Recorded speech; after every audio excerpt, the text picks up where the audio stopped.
Many is the time I've been mistaken, many times confused. Here's a really glorious song from Paul Simon. You may know it's based very heavily on a hymn, a chorale by J.S. Bach, and it has that sedate feel, and that relies very much on playing a different chord per beat, which might be a bit of a challenge. And the verses are very long, they're like 20 bars long, so statistically the chances of messing up just increase with each new chord.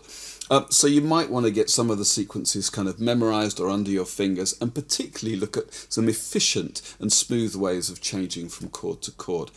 I'm going to start actually by looking at a particular chord type here, a diminished chord. If you haven't played diminished chords before, well, they crop up a lot in soul and jazz and blues and bossa nova and all sorts. So it's worth just looking at these ahead of time. We've got 3 different diminished chord shapes here, and you might be glad you spend a moment looking at them, because once you've got them, these will be very useful. They might be the only diminished shapes you ever need. I've got one with its root on the 4th string, one with its root on the 5th string, and one with its root on the 6th string. So let's just look at those ahead of time, and when we get to them, they won't be such a shock.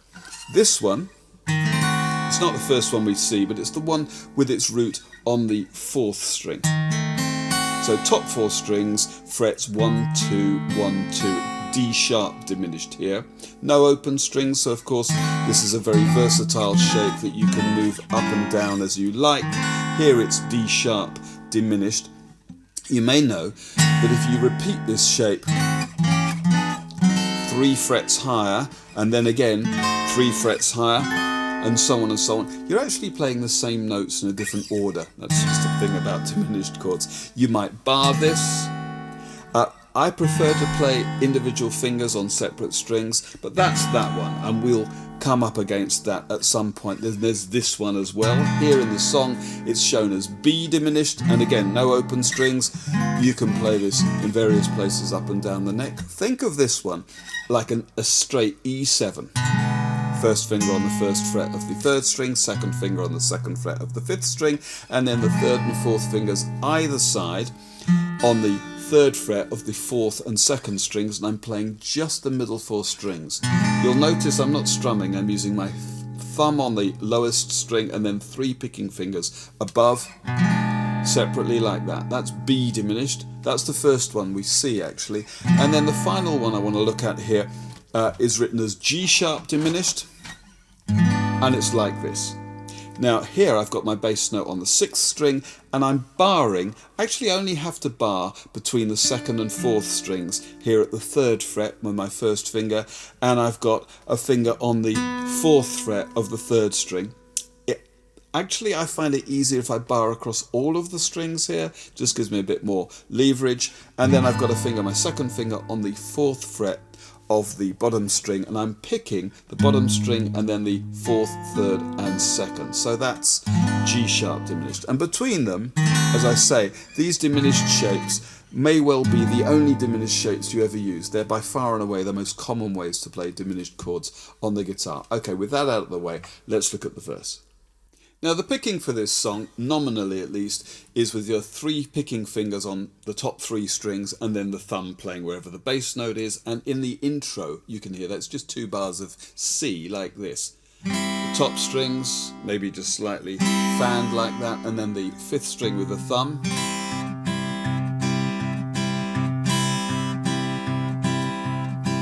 But mostly in this song you've only got 1 beat for each chord, so you haven't got very long. You might well revert to just kind of picking all the strings, or 4 strings together, 3 fingers and a thumb, just to get those chords in time. But when you've got a bit of time, maybe a couple of beats,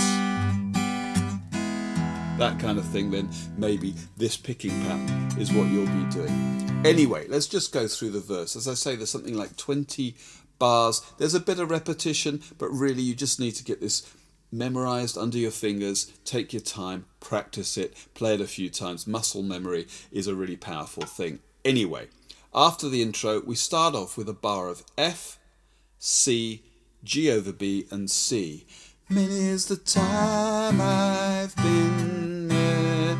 G over B is just a G chord without the bottom string. Many is the time I've been fingers. Now we've got G for 2, stick onto E.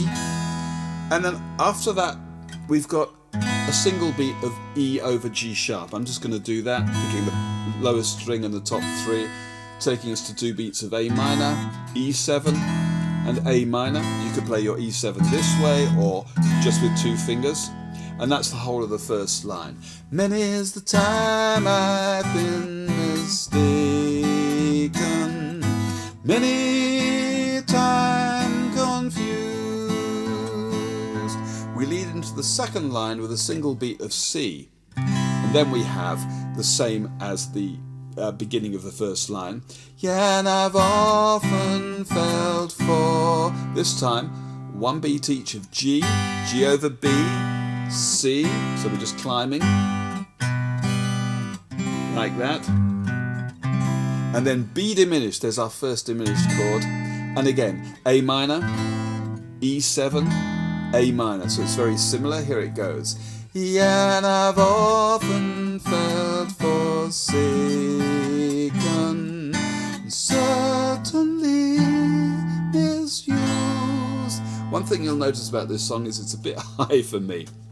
Never mind. We're going to come back and look at a detail in that second line in a minute. There's this kind of thing going on. We'll see that shortly. But for now, let's just carry on. After that A minor, we have C9. Now, you could either use your 3rd and 4th fingers here on the 3rd fret of the 2nd and 3rd strings, or you could lay a finger across the top 3, my 3rd finger across the top 3 strings. That's another very common way of playing C9.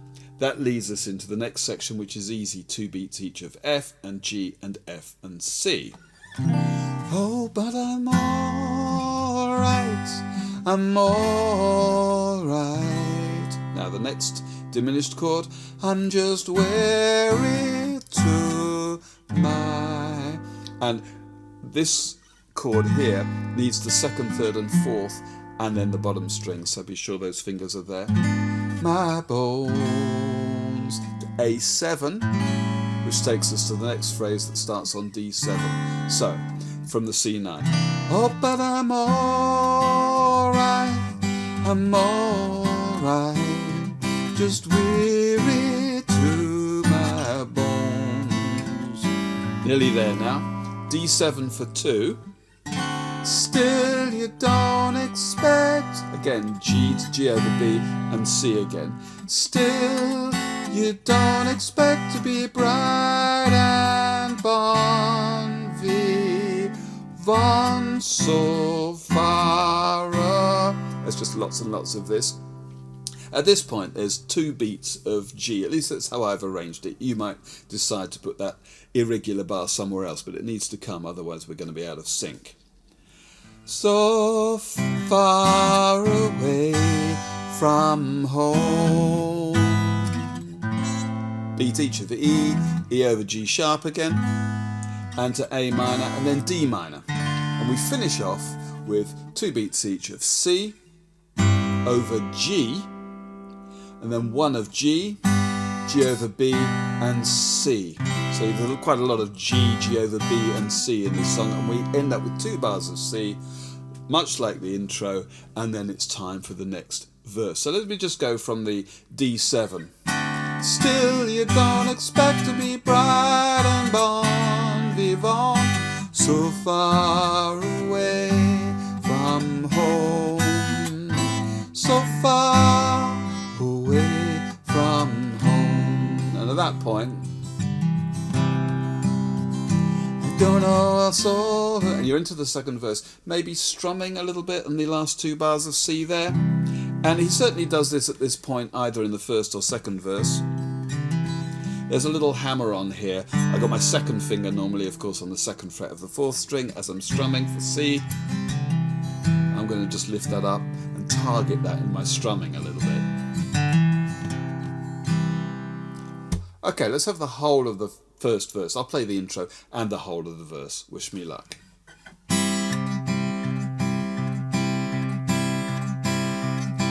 Many's the time I've been mistaken, many times confused.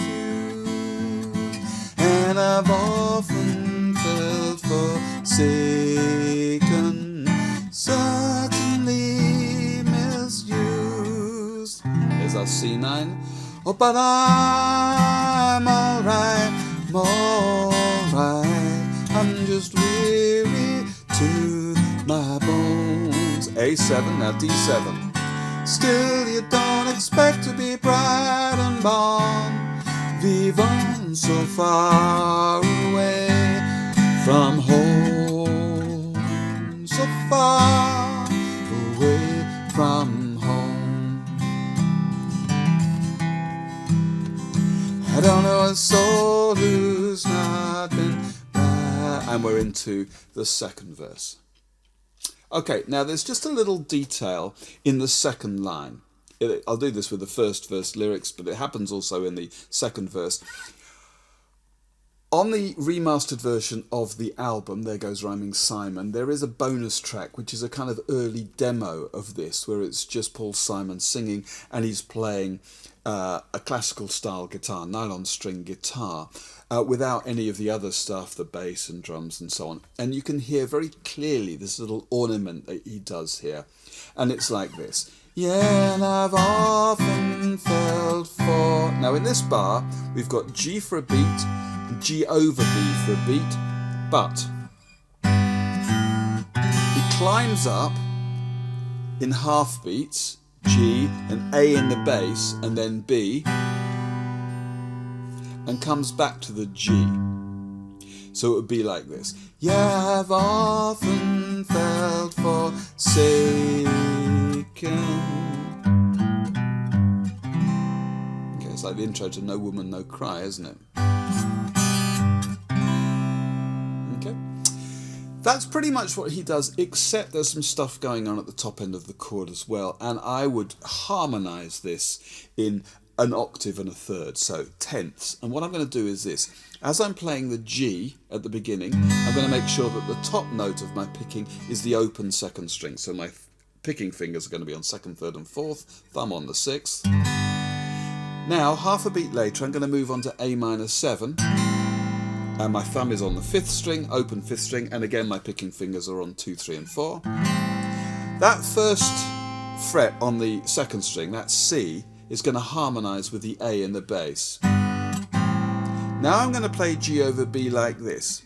I don't know if he actually does this, but this feels right to me. G over B, but instead of the G over B that we've seen with the finger on the top string at the third fret, I'm going to have it on the second string at the third fret. Okay. And if you've looked at Feeling Groovy, for instance, or Scarborough Fair, Paul Simon arrangements, he does that in reverse. That kind of thing. So here he's just climbing up. Then I'm going to add a note on the bottom string at the third fret to finish that off. Yeah, I've often felt forsaken.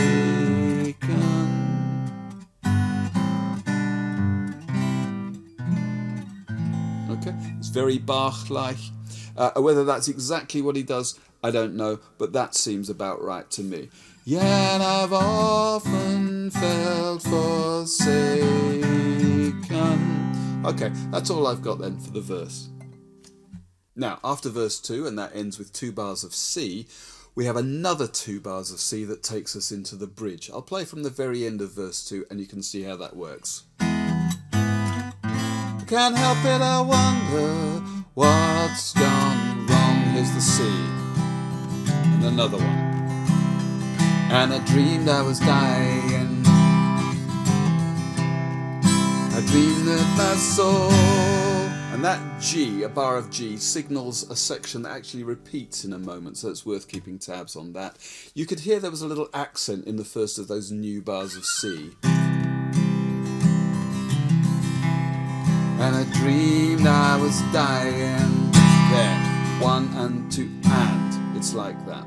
Okay, the bridge section, and this is a little bit complicated, I'm just going to call it out. And where you put the odd numbered beat bars is up to you, but this is the way I found it easiest to count. 4 beats of G. I dream that my soul rolls on it. 2 beats of A minor, expectedly D sharp diminished or E flat diminished. Da, da, da. Now we get G over D, which is basically a chord of straightforward G with the bottom two strings missing. 2 beats now of F and C, smiled reassuringly, and then 3 beats of G. This is a bit tricky to count. 1, 2, and I dreamed I was flying, and we end up with another 2 bars of C. So the whole of that, and I'll see if I can repeat it. I'll go from the last 2 bars of verse 2. And I dreamed I was dying. I dreamed that my soul rose unexpectedly, looking back down on me, smiled reassuringly. 1, 2, and I dreamed I was flying. And high up above, my eyes could clearly see the statue of liberty sailing away to sea. 1, 2, and I dreamed I was flying. We come on the ship they call the Mayflower, and finally we're into verse 3. Okay, this is turning into a bit of an epic. Let's get to the end of the song. Verse 3, exactly the same as verses 1 and 2, but doesn't end with these 2 bars of C. In fact, we just get 2 beats of C, and I've written that as a 2/4 bar before the outro. So I'm just going to play. That's all I'm trying to get some. 2 beats of C now. Rest 2, F for 2, C for 2, G for 2, F for 2, C for 2, G for 2, and that's the end of the song. After that little 2-beat bar of C, then we have F for 2 and C for 2. That C actually comes forward a little bit, so it's like this. That's all I'm trying to get some rest. Same with the G and F. Okay. What you might do for the F there, we've got basically a beat and a half of F. Instead of just strum, strum, strum, C, you could try this. You can hear that, I think, in the piano, maybe in the bass in the original. I'm playing an F, 3rd fret of the 4th string, an E, a D, and then I'm onto my C. So just going to strum a little bit of an F chord there. So from the very end of the 3rd verse to the outro. That's all I'm trying to get some rest.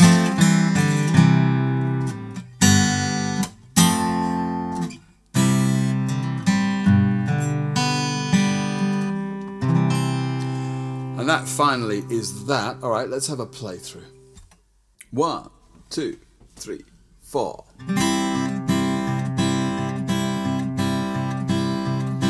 Many is the time I've been mistaken, many times confused, yes, and I've often felt forsaken, certainly misused. Oh, but I'm alright, I'm just weary to my bones. Still, you don't expect to be bright and born, live on so far away from home, so far away from home. I don't know a soul who's not been battered. Don't have a friend who feels at ease. I don't know a dream that's not been shattered or driven to its knees. Oh, but it's all right, it's all right, for we lived so well, so long.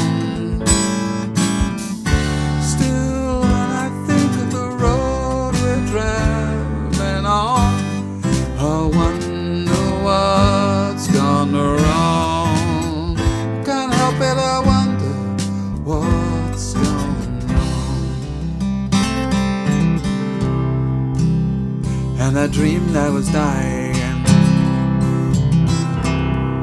I dreamed that my soul rose unexpectedly, looking back down on me, smiled reassuringly. And I dreamed I was flying,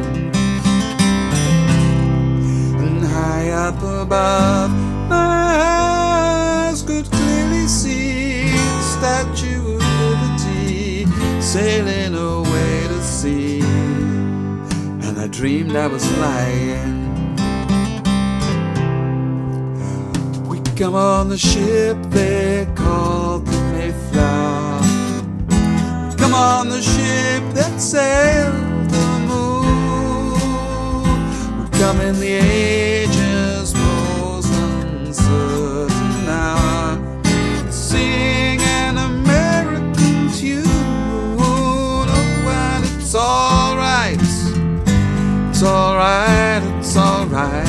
You can't be forever blessed. Still, tomorrow's gonna be another working day, and I'm trying to get some rest. That's all I'm trying to get some rest.